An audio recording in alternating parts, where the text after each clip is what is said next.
گزشتہ آیات کے اندر اللہ رب العزت نے مسلمانوں کو ایسی چیزوں سے سوالات کرنے سے منع فرمایا جس کا نہ دنیا کے اندر فائدہ نہ آخرت کے اندر فائدہ، بے جا سوالات کرنے اس سے منع فرمایا کہ ایسے ہی بے جا سوالات کر کے اپنے اوپر تنگی پیدا نہ کرو۔ اس آیت کے اندر اللہ نے شاہ فرمایا کہ اللہ نے تجھے چیزیں حرام نہیں ٹھہرائی، تم لوگوں نے اپنے اوپر کیوں ٹھہرا ڈالی، حلال کو حرام کیوں کرتے ہو۔ بحیرہ حضرت سعید بن مسیب جو رئیس التابعین میں سے، وہ فرماتے ہیں بحیرہ اس جانور کو کہا جاتا تھا کہ جس کے دودھ کو اللہ رب العزت کے نام پر وقف کر دیا جاتا اور بتوں کے نام پر وقف کر دیا جاتا کہ اب اس کا دودھ جو ہے وہ بتوں کے نام پہ ہی وقف ہوگا، کوئی انسان اس کے دودھ کو نہیں پی سکتا۔ جو اونٹنی مسلسل، جو اونٹنی گائے بکری کو جو بھی مادہ مسلسل بچے جنتی اور مادہ بچے جنتی، اگر 5واں بچہ اس کا نر ہوتا تو اس کے دودھ کو اس کو وقف کر دیا جاتا کہ اب یہ بتوں کے نام پر وقف ہے، یہ جو بھی کرے جہاں بھی جائے کوئی اسے چھیڑ نہیں سکتا تھا۔ ولا صاحبہ، صاحبہ اس جانور کو کہتے ہیں کہ جس کو سارے کے سارے کو بتوں کے نام پر وقف کر دیا جائے کہ اب یہ بتوں کے نام پر وقف ہے، پھر وہ لوگوں کا چارہ کھائے، لوگوں کو نقصان پہنچائے، کوئی اسے کچھ نہیں کہتا تھا۔ کیوں؟ کیونکہ یہ لات منات عزا اس کو خدا سمجھتے تھے، یہ تو اب خدا کی اونٹنی ہے، یہ تو لات کی اونٹنی ہے، یہ منات کی اونٹنی ہے، منات کی گائے ہے، لہذا اسے کچھ نہیں کہنا۔ وہ لوگوں کو نقصان بھی پہنچاتی تو اسے کچھ نہیں کیا جاتا، نہ اسے ذبح کرتے بلکہ وہ انہیں کے نام پر پھرتی رہتی۔ ولا وسیلہ، وسیلہ اس جانور کو کہتے ہیں کہ جس نے مسلسل بچوں کو جنم دیا اور 10 بچوں کو جنم دینے کے بعد پھر وہ اس اونٹنی کو چھوڑ دیتے کہ اس کا جو دودھ ہوتا تھا وہ مسافر لوگ تو پی سکتے تھے، اس کے علاوہ کوئی اس کا دودھ پی نہیں سکتا تھا، وہ بھی بتوں کے نام پر وقف ہوتی تھی۔ ولا حامہ، حامہ اس جانور کو کہتے ہیں کہ نر جانور جو 10 مرتبہ جفتی کرنے کے بعد اس کو کہتے تھے کہ اب اس کی پوچھ محفوظ ہو چکی ہے، لہذا اب نہ یہ کسی اور اونٹنی سے کسی اور مادہ سے جفتی کرے گا اور نہ ہی اسے کوئی انسان اسے نقصان پہنچا سکتا ہے، نہ اس کے اوپر سواری کر سکتا ہے، نہ اسے کام لے سکتا ہے، لہذا یہ بھی بتوں کے نام پر وقف ہے، یعنی وہ خدا سمجھتے تھے۔ تو اللہ رب العزت نے فرمایا کہ اللہ رب العزت نے ان چیزوں کو حرام نہیں ٹھہرایا بلکہ تم لوگوں نے خود ہی ان چیزوں کو حرام ٹھہرایا ہے۔ عابد بن لوہی آپ صلی اللہ علیہ وسلم نے فرمایا کہ سب سے پہلے بتوں کے نام کے اوپر اس نے جانور کو چھوڑا، یہ بتوں کے نام کے اوپر ہے۔ آپ صلی اللہ علیہ وسلم نے فرمایا کہ میں نے دیکھا معراج والی رات عمر بن لوہی جو ہے اس کی انتڑیاں جو دوزخ کے اندر ہے وہ ان کو گھسیٹتا پھر رہا ہے اور وہ بڑی تکلیف کے اندر مبتلا ہے، اور پھر لوگوں نے سب نے اس کو ایسے رسم کو سینے سے لگایا کہ قرآن پاک بھی اتر آیا، لیکن ان لوگوں نے اس رسم کو نہیں چھوڑا بلکہ اس رسم کو سینے سے لگائے رکھا۔ تو اللہ رب العزت فرمایا ولکن الذین کفروا، لیکن وہ لوگ جو کافر ہیں، یفترون علی اللہ الکذب، وہ اللہ رب العزت پر جھوٹ کا افتراء باندھتے ہیں، کہتے ہیں کہ اللہ رب نے ہمیں حکم دیا، اللہ کہتے ہیں میں نے تو ایسا حکم نہیں دیا، واکثرهم لا یعقلون، پر اصل بات یہ ہے کہ ان کی جو اکثریت ہے وہ سمجھ نہیں رکھتی، عقل نہیں رکھتی۔ وَإِذَا قِيلَ لَهُمْ تَعَالُوا، آگے والی آیت کے اندر اللہ رب نے فرمایا کہ جب انہیں دعوت دی جاتی ہے، تعالوا، جب انہیں کہا جاتا ہے کہ آؤ اِلَىٰ مَا أَنزَلَ اللَّهُ، اس چیز کی طرف جو اللہ رب نے نازل فرمایا، وَإِلَى الرَّسُولِ، اور جو رسول اللہ صلی اللہ علیہ وسلم لے کر آئے اس کی طرف آ جاؤ، تو آگے سے کہتے ہیں قالوا حسبنا، ہمارے لیے کافی ہے، ما وجدنا علیہ آباءنا، جس پر پایا ہم نے اپنے باپ دادا کو، جو ہمارے باپ دادا کرتے تھے ہم بھی وہی کریں گے، لہذا ہم رسول اللہ صلی اللہ علیہ وسلم کی بات ماننے کے لیے تیار نہیں ہیں، قرآن کو ماننے کے لیے تیار نہیں ہیں۔ اللہ رب العزت اولو کان آباؤہم، اگرچہ ان کے باپ دادا جو تھے لا یعلمون، وہ اس چیز کو نہ جانتے ہو، انہیں کچھ علم نہ ہو، ولا یہتدون، وہ ہدایت یافتہ نہ ہو، تبھی بھی یہ لوگ انہیں کی مانیں گے۔ انہوں نے کہا ہم تو انہیں کی مانیں گے۔ بعض لوگ اس آیت کا غلط مطلب لیتے ہوئے کہتے ہیں کہ تقلید جائز نہیں ہے، یہ اسی طرح اس آیت سے وہ ثابت کرتے ہیں کہ کسی کی تقلید کرنا جائز نہیں ہے۔ اس مسئلے کو سمجھ لیں، تقلید کی 2 قسمیں ہیں، ایک قسم جائز ہے اور ایک قسم ناجائز ہے، حرام ہے۔ بعض لوگ دونوں کو آپس کے اندر گڑبڑ کر دیتے ہیں، حالانکہ ایسی بات نہیں ہے۔ تقلید کی پہلی قسم یہ ہے کہ ایک چیز قرآن پاک سے ثابت ہے، محمد رسول اللہ صلی اللہ علیہ وسلم کے فرمان سے ثابت ہے، اور اس کے بعد حدیث سے ثابت نہیں تو صحابہ کرام کے قول سے ثابت ہے، خلفائے راشدین ثابت ہے۔ جو چیز قرآن سے ملے، احادیث سے ملے، صحابہ کرام کے قول سے ملے، خلفائے راشدین کے قول سے ملے، کسی نہ کسی سے اس کا حکم نکلتا ہو، پھر اس کے مقابلے میں کسی شخص کی تقلید کرنا یہ حرام ہے، ناجائز ہے۔ ہاں ایک چیز قرآن پاک سے آپ کو صراحت نہیں مل رہی، احادیث مبارکہ سے آپ کو صراحت نہیں مل رہی، اور پھر آپ کو خلفائے راشدین کے قول سے بھی وہ صراحت نہیں مل رہی، صحابہ کرام کے قول میں سے بھی کوئی حکم اس سے آپ کو ثابت نہیں مل رہا، تو پھر اس کے بارے میں مسئلہ یہ ہے کہ آپ کسی مجتہد کی اجتہاد کا اس کے اوپر عمل کر لیں. مجتہد جو اجتہاد کرتا ہے، جو حکم دے اس کے اوپر آپ عمل کر لیں. اب مجتہد کا اجتہاد یہ کہاں سے ثابت ہے؟ یہ احادیث سے ثابت ہے. ابو داؤد شریف کی روایت ہے، رسول اللہ صلی اللہ علیہ وسلم نے حضرت معاذ بن کو جبل رضی اللہ عنہ کو جس وقت یمن کا گورنر بنا کر بھیجا اور فرمایا اے معاذ، آپ جب آپ کے پاس کوئی جھگڑا آ جائے، کوئی مسئلہ آ جائے تو اسے کیسے حل کرو گے؟ حضرت معاذ نے فرمایا یا رسول اللہ اس مسئلے کو میں قرآن سے دیکھوں گا. اصل فرمایا اگر قرآن کے اندر آپ کو نہ ملے تو پھر کیا کرو گے؟ فرمایا پھر میں محمد الرسول اللہ صلی اللہ علیہ وسلم کا فرمان دیکھوں گا. فرمایا اگر آپ کو حدیث میں بھی نہ ملے پھر کیا کرو گے؟ تو انہوں نے فرمایا کہ پھر میں اپنی رائے سے اجتہاد کروں گا.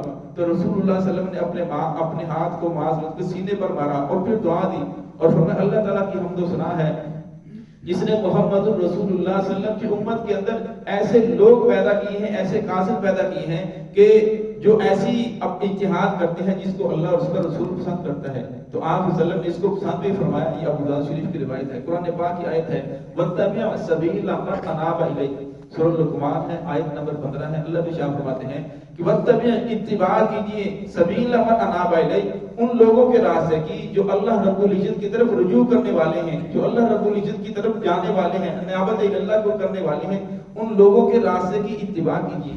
یہاں امر کا صیغہ ہے، امر کا صیغہ وجوب پر آتا ہے. یہاں اتباع کرنا نہیں صرف جائز بلکہ ضروری اور فرض قرار دیا گیا، واجب قرار دیا گیا کہ آپ ان لوگوں کی اتباع کیجیے جو اللہ رب کی طرف رجوع کرنے والے ہیں. قرآن پاک کے اندر دوسری جگہ اللہ شاہ فرماتے ہیں سورۃ نحل کے اندر فَاسْأَلُوا أَهْلَ الذِّكْرِ إِن كُنتُمْ لَا تَعْلَمُونَ، تم سوال کرو اہل ذکر سے لا تعلمون، اگر تم نہیں جانتے. ایک مسئلے کے بارے میں آپ کو علم نہیں ہے تو فرمایا آپ کسی جاننے والے سے پوچھ لیں جس کو مسئلے کا علم ہے تو آپ اس سے پوچھ سکتے ہیں. تو اسی کا نام تقلید ہے. اب فرمایا یہ ٹھہرا کہ یہ کہنا ایسی تقلید جو قرآن پاک یہاں بیان کی گئی کہ ان کو کہا گیا کہ اللہ کی طرف آؤ، رسول اللہ صلی اللہ علیہ وسلم کی طرف آؤ، کہنے لگے ہم تو اپنے باؤ جادہ کو مانتے ہیں لہذا ہم اس کی طرف آنے والے نہیں ہیں. پر میں ایسی تقلید نہ حنفی کرتے ہیں، نہ شافعی کرتے ہیں، نہ حنبلی کرتے ہیں، نہ مالکی کرتے ہیں. سارے کے سارے ایسی تقلید کو حرام قرار دیتے ہیں کہ ایسی تقلید کرنا حرام ہے. تقلید صرف انہی مسائل کے اندر کی جاتی ہے. حنفی بھی اسی مسائل کے اندر تقلید کرتے ہیں جو قرآن پاک سے نہیں ملتا، محمد الرسول اللہ صلی اللہ علیہ وسلم کی فرمان سے جو مسئلہ نہیں ملتا. پھر اسی طرح جو مسئلہ صحابہ کرام کے قول سے نہیں ملتا پھر اس مسئلے کے اندر تقلید کر لی جاتی ہے. مثال کے طور پر قرآن پاک کے اندر حکم ہے کہ شراب حرام ہے.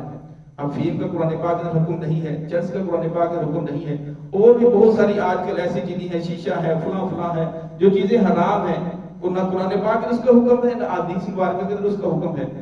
اب فقہاء نے دیکھا کہ اس مسئلے کے بارے میں کیا کیا جائے. اب انہوں نے دیکھا کہ شراب کے اندر علت کیا ہے، شراب کو اللہ رب العزت کیوں حرام قرار دیا.